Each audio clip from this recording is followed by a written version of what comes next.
1990 में सोचिए शाहबाज की संपत्ति सिर्फ 20 लाख रुपए थी। 20 लाख 35 साल में 20 लाख से 700 करोड़ से ज्यादा हो गई। विदेशों में शाहबाज ने कई बड़ी प्रॉपर्टी खड़ी की है। मतलब पाकिस्तान से बाहर इनका सुरक्षित ठिकाना है। इन्हें पता है कि जंग में भाग लूंगा, परेशानी आने पर पाकिस्तान से भाग सकते हैं। दूसरे नेता देखिए, नवाज शरीफ पीएम रहे। शरीफ 3 बार प्रधानमंत्री पाकिस्तान के रहे हैं। पाकिस्तान के 10 सबसे अमीर लोगों में गिनती है इनकी। पूर्व पीएम 15,000 करोड़ की संपत्ति के मालिक हैं, लेकिन जब मुसीबत आती है तो देश छोड़कर भाग जाते हैं। इन पर भ्रष्टाचार के आरोप लगे और सजा का नंबर आया तो नवाज शरीफ लंदन भाग गए। 4 साल तक वहीं रहे।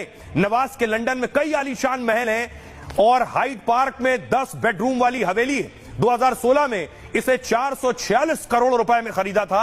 अब इसकी कीमत 700 करोड़ से ज्यादा की है। लंदन के एवन फील्ड में 100 करोड़ का एक और घर है।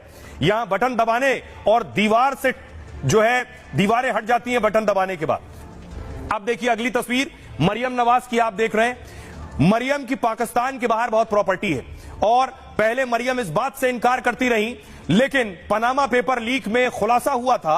लंदन में उनके 4 फ्लैट की बात सामने आई है। नवाज शरीफ की बेटी और पंजाब प्रांत की सीएम है। 100 करोड़ की संपत्ति की मालकिन खासा रसूख रखती हैं। मरियम पर पिता नवाज की तरह करप्शन के भी आरोप लगे हैं। गिरफ्तारी या मुसीबत में भागने की तैयारी कर रखी है मरियम ने भी।